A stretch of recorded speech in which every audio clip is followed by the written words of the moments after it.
Olá pessoal, bom dia, boa tarde ou boa noite, conforme a hora que estejam assistindo este vídeo.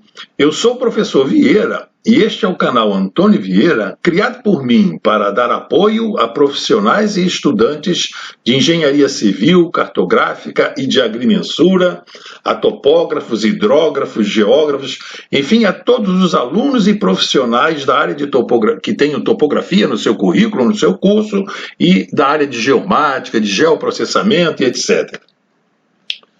Nesta aula, vamos prosseguir a usufruir do legado de Gauss, quando ele realizou o levantamento topográfico do Reino de Hannover, na antiga Prússia, na atual Alemanha, na década de 1810 e seguintes, como já fizemos há muitos vídeos, tá? Muita coisa para vocês consultarem e verem. Vamos tratar nesta aula da dedução da expressão do fator de escala K, da sua projeção conforme, em função de coordenadas plano-retangulares. Na aula passada, vimos esse mesmo tema, a mesma dedução da fórmula para a dedução do fator de redução de escala, mas em função das coordenadas geográficas φ, lambda, latitude e longitude. Nesta aula, ao longo do seu curso, aplicaremos e vamos recordar algumas noções do curso médio, do curso superior, de cálculo 1, no curso superior, no curso médio, produtos notáveis, e no curso superior, do desenvolvimento em série binomial e da integração. Então, vamos à aula. Nesta página que vocês estão assistindo, nós vemos aqui uma nota de 10 marcos alemães que a Alemanha fez essa nota em homenagem a Gauss, grande matemático, príncipe das matemáticas. Nesta nota, não sei se dá para vocês verem, eu vou descrevê-la rapidinho. Aqui tem a curva de erros criada por Gauss, durante esse levantamento topográfico e um pouco antes também, já quando ele era estudante, mas durante esse levantamento topográfico ele fez a dedução, e criou essa curva dos erros das observações.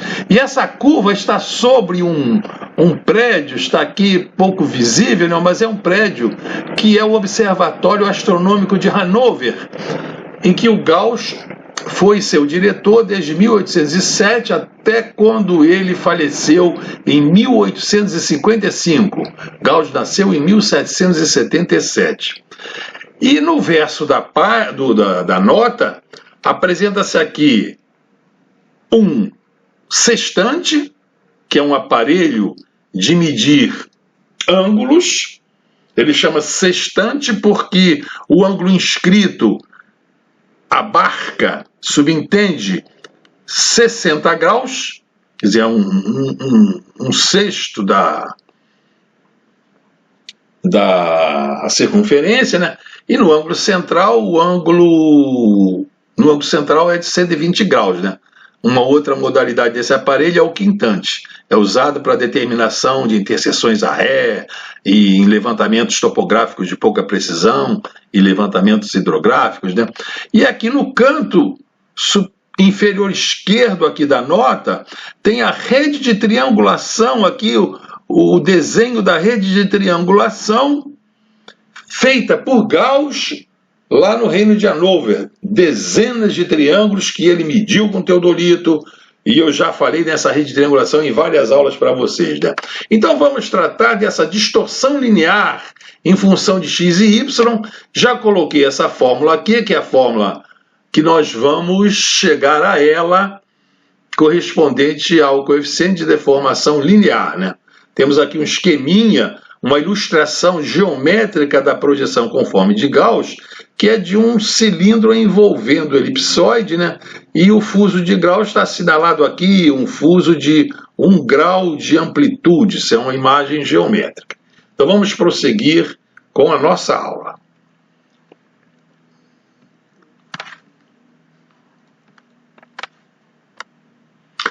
Ai, falhou. Então, partindo do fator de escala em função da latitude e longitude que vimos na aula anterior, chegamos a essa expressão do K. E vimos que ela é suficiente para garantir a precisão, garantir algarismos significativos até a oitava casa decimal. A oitava casa decimal, ela tem uma incertezazinha, nós fizemos essa análise na aula passada, ela tem uma incerteza de 1 a 2 unidades na oitava casa decimal do K. Então, ela é exata até a 7ª casa decimal. Temos aqui, então, uma transformação que vamos fazer, né? 1 mais cosseno ao quadrado de φ é igual a 1 mais eta ao quadrado. Isso é igual à razão entre n e m. N e m são os raios de curvatura das seções normais principais ao elipsoide, né? E essa relação aqui, eu colocarei, ela estará na descrição do link, e é o vídeo da aula que contém isso, está no minuto 14. Vocês podem, quem quiser, refrescar para ver como é que se chega a essa relação, né? E vamos também considerar que o delta lambda ao quadrado, cosseno ao quadrado de 1 mais cosseno ao quadrado de φ, será então igual a esse delta lambda ao quadrado, cosseno ao quadrado de φ, vezes 1 mais eta 2. Esse 1 mais eta 2, eta ao quadrado, é o n sobre m, e estará então aqui assinalado no lugar dessa expressão. Então, essa parte da equação do K já poderá, então, ser substituída por essa parte. Ela ficaria, então, assim, né? No lugar de 1 mais cosseno ao quadrado de φ, ficaria o n sobre m, e o delta ao quadrado sobre 2 cosseno ao quadrado de φ está assim, e o terceiro termo fica inalterado. Então, vamos adiante. Passei ela aqui para essa página para efeito de continuidade da aula, né? Então vamos considerar, nesse caso, fazer uma mudança aqui de variável, considerar que o y, a abscissa y da projeção de Gauss, vamos dizer que seja igual a delta lambda n cosseno φ. Vamos considerar isso, né? Reparem que o delta lambda cosseno de φ é o raio de curvatura do paralelo do ponto lá sobre o elipsoide, multiplicado por n, né? N cosseno φ vai nos dar esse raio, n cosseno φ delta lambda, é o raio do paralelo, então está ele aqui. Então daqui nós podemos tirar que delta lambda cosseno de φ será essa razão y sobre n, colocando o n aqui no denominador. Isso, então, vai permitir que nós possamos substituir o delta lambda sobre 2 cosseno ao quadrado de φ, que está aqui, por y2, 2n ao quadrado, colocando aqui. Perceberam? E nesse termo, o delta lambda a quarta sobre 24 cosseno a quarta de φ, que é elevando isso aqui ao quadrado, essa segunda parcela, só essa parte da segunda parcela, vai ficar, então, igual a y a quarta sobre 24, que é esse 24 aqui, n a quarta. Então vamos prosseguindo. Então nós teremos o fator de escala, o kappa, já nessa forma aqui, com essa transformação que nós fizemos. E continuamos com esse termo entre parênteses, 5 menos 4 tangente ao quadrado de φ. Simplificamos o n no numerador e no denominador e ficamos então com a expressão de K nessa forma aqui. Y mais y2 sobre 2mn, y a quarta, potência, vezes 24n ao quadrado, multiplicando por esse parêntese que está sobrevivendo.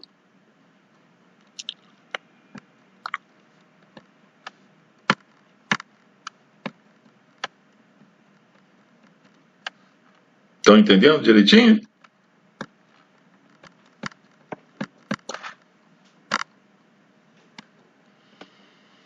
Então, passando aqui para para essa página para seguir o raciocínio, né?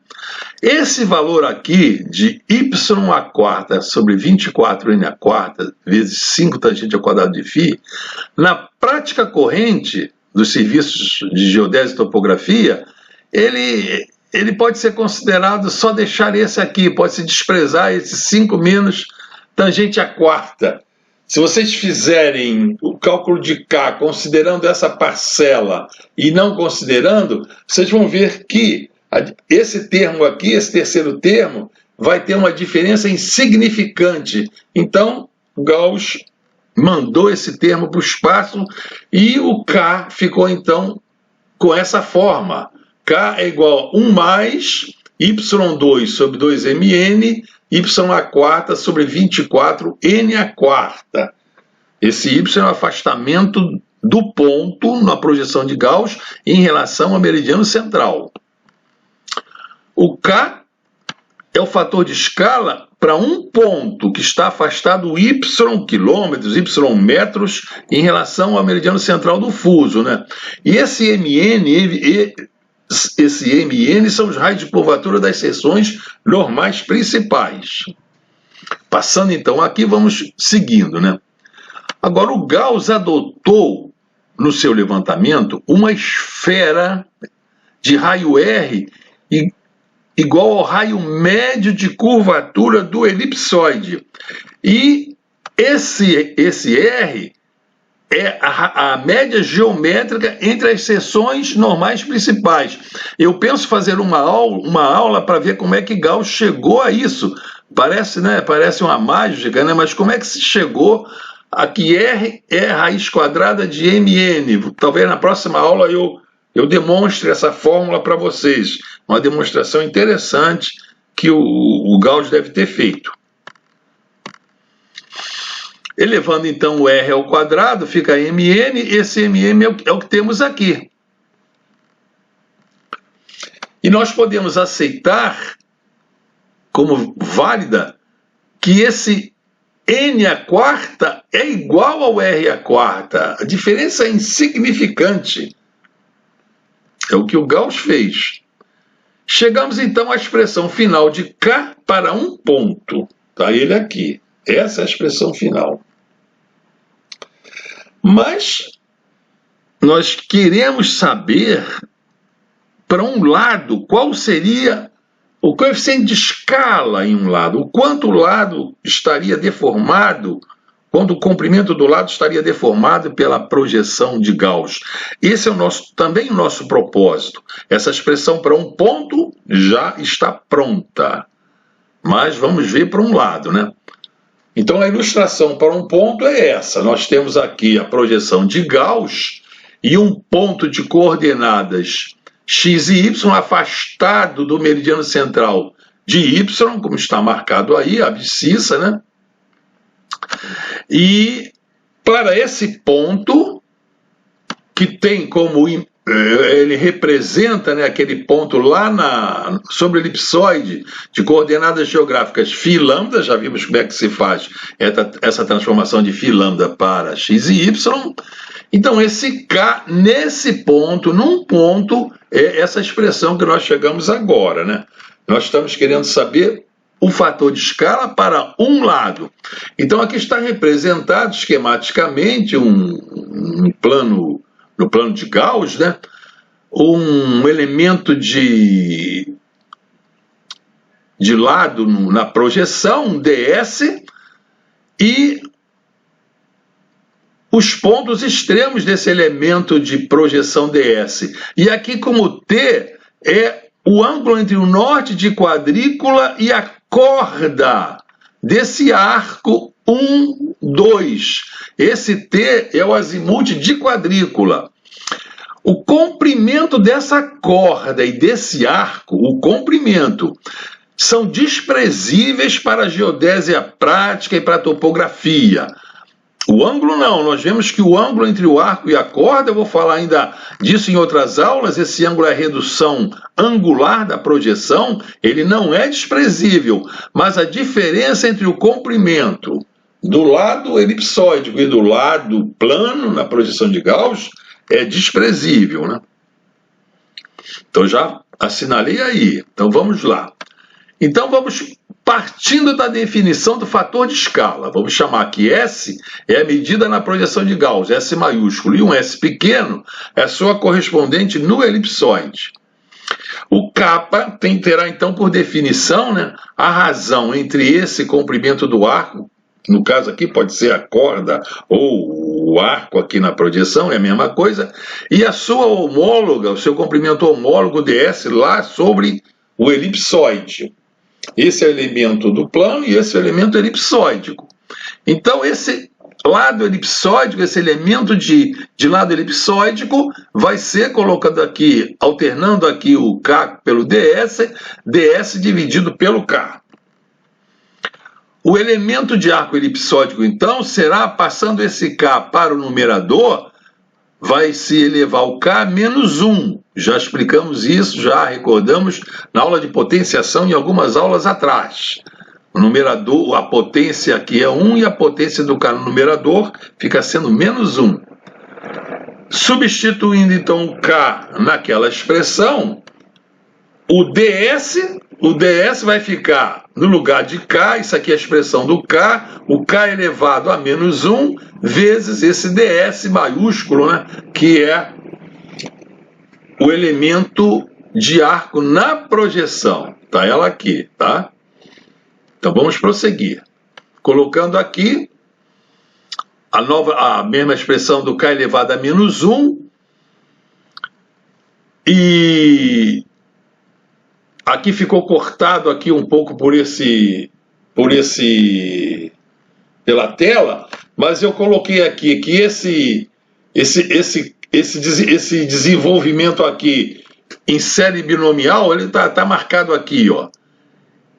Ele vai ser desenvolvido em série binomial, isso aqui é elevado a menos 1, né? Vai ficar 1 menos a série, né, binomial y² sobre 2r², y² sobre 24r². Então o ds, sendo k elevado a menos 1, vai ficar igual, colocando aqui o equivalente à série, o desenvolvimento de série binomial, temos ele aqui, o k desenvolvido em série binomial, k menos 1. Então, integrando ambos os lados aqui temos o ds e aqui esse outro membro aqui. Vamos integrar ambos os lados. Integrar entre os limites 1 e 2 desse elemento ds, e vamos ficar nos extremos do lado, né? Então, a integral de ds entre os extremos 1 e 2 vai ser a integral desse segundo membro entre os limites 1 e 2. Vamos fazer essa integração. Vamos ela aqui para tomar esse raciocínio. A integração, então, vai ser entre esses extremos 1 e 2 do cálculo diferencial. Vou destacar aqui nessa figura esse seno do azimute de quadrícula. Esse ângulo azimute de quadrícula, esse T, é igual a esse ângulo aqui, ó, são alternos internos. Então, reparem que pela definição do seno, em relação a esse ângulo aqui, que é o alterno interno, o seno vai ser a razão entre o cateto oposto, que é dy, sobre a hipotenusa. Então, esse é a definição do seno. Já está aí que vamos usar daqui a pouco. E vamos aplicar aqui, para resolver essa integral, esse teorema. A integral de uma soma ou de uma diferença, que temos ela aqui entre parênteses, é igual à soma das integrais, é igual à soma das parcelas. A integral de uma soma de parcelas é igual à integral de cada parcela, a soma das integrais das parcelas. Então, aplicando aqui esse teorema, nós temos, nesse segundo membro aqui, a integral de 1 a 2, aqui, esse ds aqui está em evidência, mas ele vai sendo multiplicado aqui por 1. Multiplicando aqui o ds por 1, então vai ficar a integral de 1 a 2 de ds menos esse segundo membro aqui, segunda parcela. Multiplicando por ds aqui, integral de y2 sobre 2r2 ds, e esse terceiro membro aqui, menos integral de y², 24r² ds. Essa é a aplicação, recordando aí, quem está no cálculo 1, quem está fazendo o cálculo 1, é esse teorema da soma de integrais. Então ficamos aqui que o S vai ser igual, o S elipsóide, o S lá integrando, né?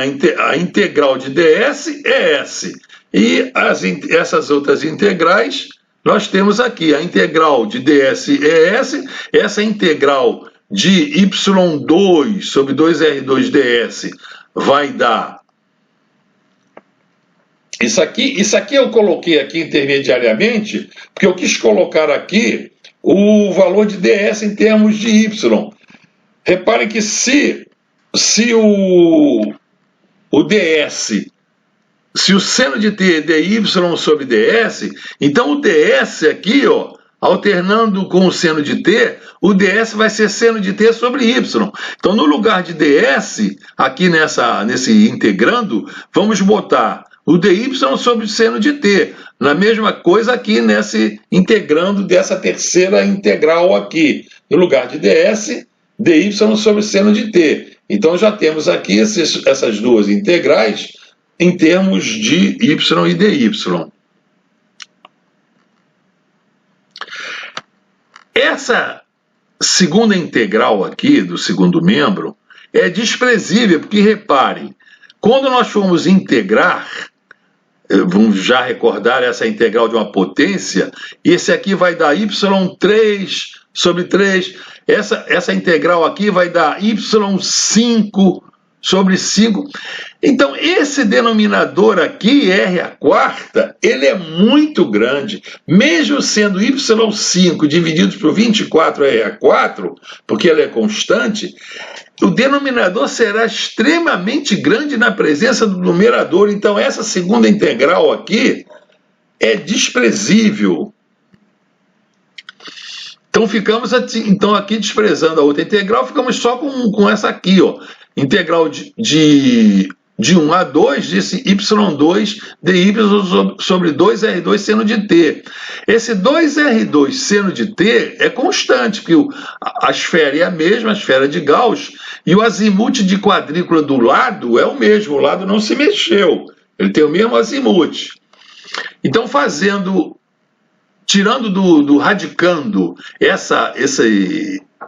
essa constante, 2r ao quadrado seno de t, ficamos então para integrar só essa y ao quadrado. Então isso aqui é uma integralzinha dada lá em cálculo 1, né, em que para integrar a primitiva, né, vai ser y ao cubo dividido por 3. Porque se derivasse, o y ao cubo ficaria 3y2, e como teríamos colocado sobre 3, o 3 some, né? Como está aqui, ó. Então, essa integral vai ser 1/3 de y ao cubo. Soma-se uma unidade à potência, divide por 3. Então, se derivássemos, 3 vezes y seria a derivada, que é a inversa da integração. 3 vezes y ao quadrado, e esse 3 iria simplificar com esse 3, ficaria o y ao quadrado. São funções inversas, são operações inversas, a derivação e a integração, né? Agora vamos considerar os limites da integral, né? Integramos nos intervalos de 1 a 2, que é uma integral definida aqui. Vamos integrar nesse limite de 1 a 2. O 1 corresponde à abscissa y1, e o 2 vai corresponder à abscissa y2. Está aqui, eu coloquei aqui no esqueminha como sendo infinitesimal, mas é como se fosse os lados integrados já. Vamos integrar entre esses limites 1, 2. y1 e y2 são os extremos do lado. O mais correto nessa figurinha aqui era ficar só o S, sem o símbolo de diferencial. Mas isso é só para ilustrar o raciocínio da integração entre limites, né?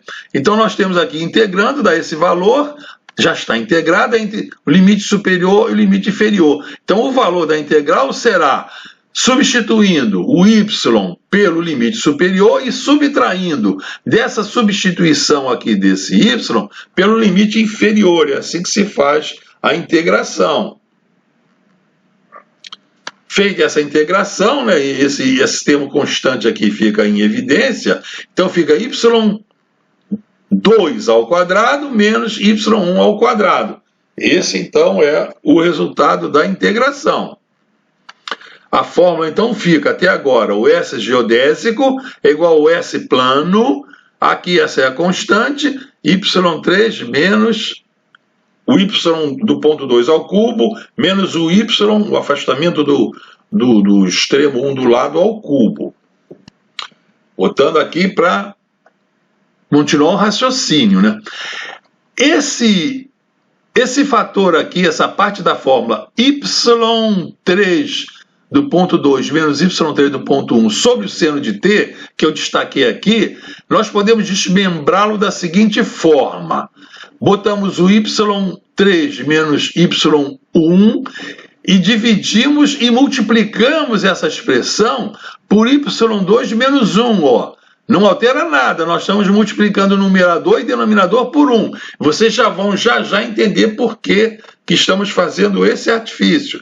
Gauss deve ter feito esse artifício, ele não deixou esse detalhamento que ele achou que, né, quem estava acompanhando a teoria dele, né, o pessoal que já estava dialogando com ele, o pessoal que estava dialogando com o Mr. Brown, né? Quem só sabe que livro é book não se mete a dialogar com o Mr. Brown. Então o Gauss pulou muitas etapas intermediárias do seu raciocínio e eu aqui dando aula estou colocando-as todas da aula para ficar bem didático. Então vamos chamar essa fórmula aqui de 1 e nesse primeiro membro aqui da fórmula 1, y3 menos y1 sobre y2, aqui, ó, nesse termo aqui em vermelho que eu destaquei, nós vamos substituir o y3 menos y2 por essa expressão aqui, ó, y2 menos y1, que multiplica y2 ao quadrado, y2 vezes y1 vezes y1 ao quadrado. Fazendo isso, esse y2 menos y1 aqui, ele vai ser cancelado. Isso está baseado em quê? Em que parte da álgebra? É um produto notável, aquele produto notável que está lá, que vocês já viram no curso médio, que é a diferença de dois números ao cubo.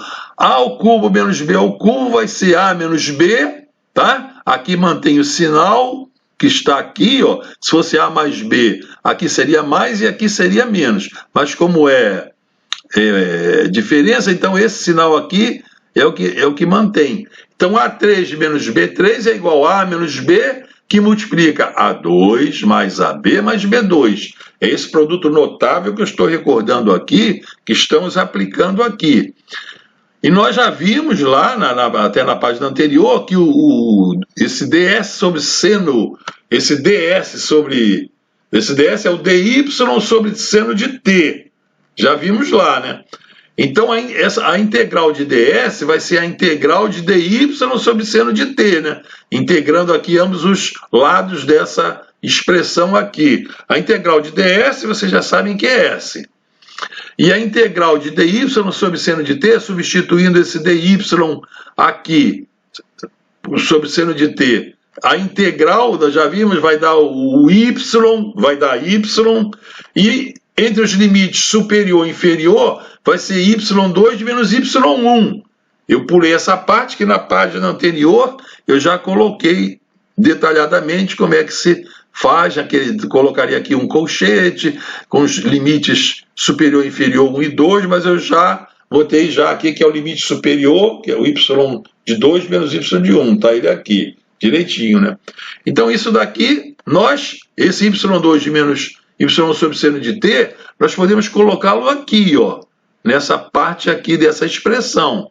Então já temos isso aqui já trabalhado, e já temos esse vermelho aqui trabalhado. Então, com isso, nós podemos fazer o seguinte: essa parte verde, y3 do ponto 2 menos y ao cubo do ponto 1, vai ficar, então, o y1 menos y2 ao quadrado, que é isso aqui a parte vermelha, vezes o S. Esse aqui é o S, ó. O S é y2 menos y1 sobre seno de t. É esse S aqui que eu coloquei. Então já temos essa expressão aqui prontinha para a gente prosseguir o trabalho, tá? Estão entendendo, senhores? Então temos ainda aqui o lado geodésico, aqui está o lado plano, e já chegamos a essa expressão, fazendo essa álgebra do ginásio e o cálculo integral do cálculo 1 do lado básico. Bom, então retomando ela ali, para a gente continuar o raciocínio, vamos colocar o S em evidência, o S da projeção de Gauss aqui, o S no plano de projeção, colocá-lo em evidência, né? Então, colocando em evidência, nós vamos ficar aqui com 1 menos essa expressão aqui sobre 6R2. Só colocou o S em evidência. No lugar desse S é o 1, e se multiplicar aqui por outro membro, vai ficar o outro S multiplicando esse parêntese. Tá tranquilo, gente? Então, vamos chamar aqui uma variável ym ao quadrado, chamá-la de y2 ao quadrado vezes y2 vezes y1 vezes y1 ao quadrado. Isso aqui vai funcionar como se fosse um afastamento médio, uma certa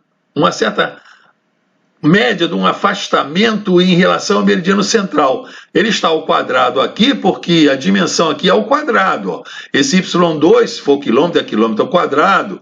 Aqui 2 vezes o 1, né? Quilômetro vezes quilômetro, quilômetro ao quadrado. Então, como isso é quilômetro ao quadrado, esse y médio aqui tem que ser ao quadrado. E eu vou dividi-lo por 3. É uma espécie de um afastamento médio do lado em relação ao meridiano central. Então, nós vamos ter isso aqui, ó. No lugar dessa fórmula aqui, ó, vamos colocar essa aqui. Então, esse 6 aqui é como se fosse 2 vezes 3. O 3 está aqui, só vai ficar o 2. Porque o 3 já está embutido aqui nesse y médio. Ficaria o 6. Estão acompanhando, senhores? Tá? Então, vamos ao K. Nós temos aqui o S geodésico sobre o S da projeção. Isso não é o K. Temos que inverter. Porque invertendo, né, ficamos então com o S da projeção, o valor do comprimento do lado na projeção sobre o comprimento do lado lá no elipsoide. Então, esse é o cara. O cara não. Esse é o K. O K é esse, né?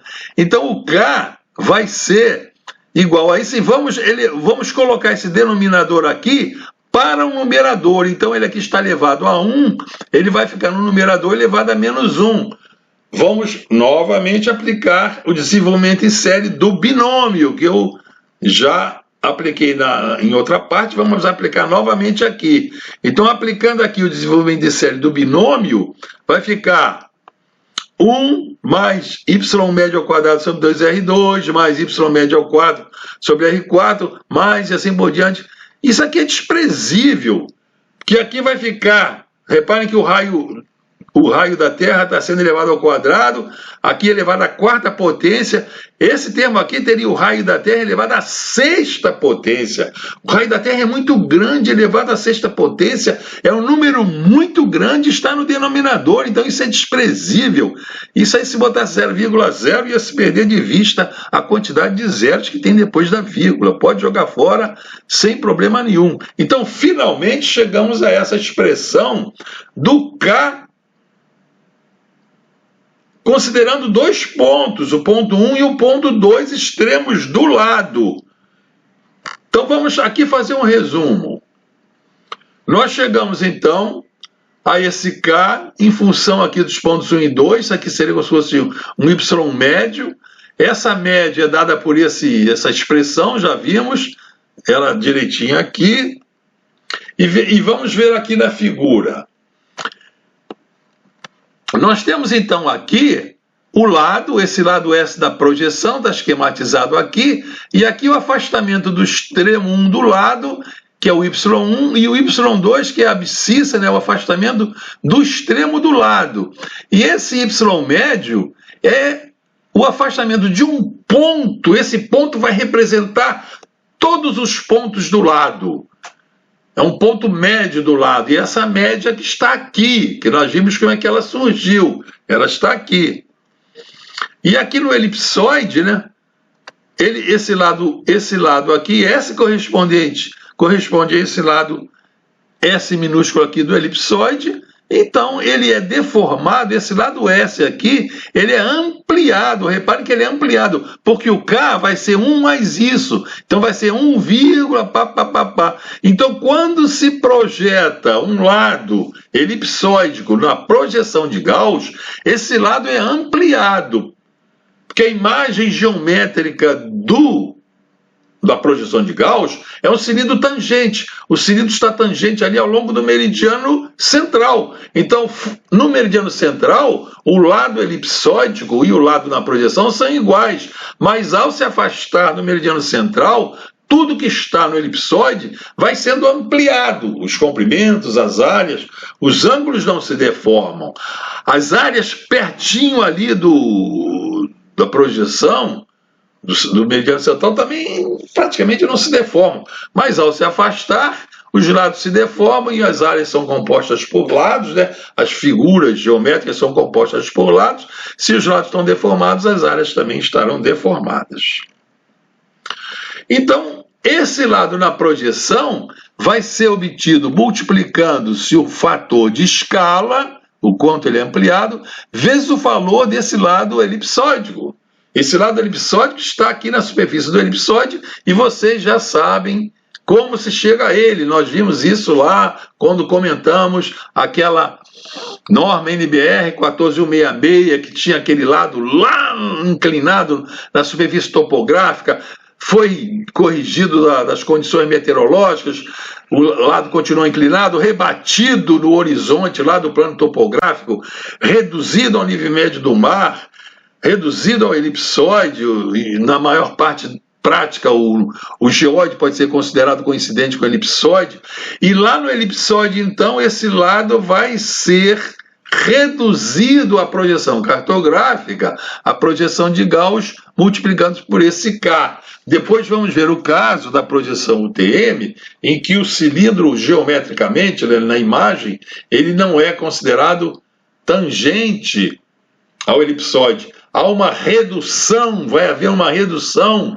nesse plano de Gauss. É como se o cilindro, a imagem geométrica aqui de Gauss, diminuísse de tamanho, e o cilindro diminuindo de tamanho, ele então, que estava tangente, ele diminui de tamanho, aquele cilindro vai seccionar o elipsoide e vai haver duas linhas de secância. Nós vamos ver isso devagarinho quando estudarmos o sistema UTM. Estão entendendo, senhores? Então, terminamos a nossa aula. Eu espero que todos tenham gostado. Obrigado por ter lá assistido. Dê um like ou dislike. Se não está inscrito, inscreva-se e aplique aí prema o sininho das notificações para receber todos os nossos vídeos futuros, né? Compartilhe com outros alunos e profissionais e, muito importante, faça comentários e dê sugestões, que eu vou juntando esses comentários, essas sugestões, e na hora oportuna que eu tenha dado a parte teórica, eu faço uma aula sobre aquela dúvida, aquele comentário, que vai atender não só o inscrito, mas também a um conjunto muito grande de profissionais. Então, senhores, era só isso para a aula de hoje. Até a vista, pessoal.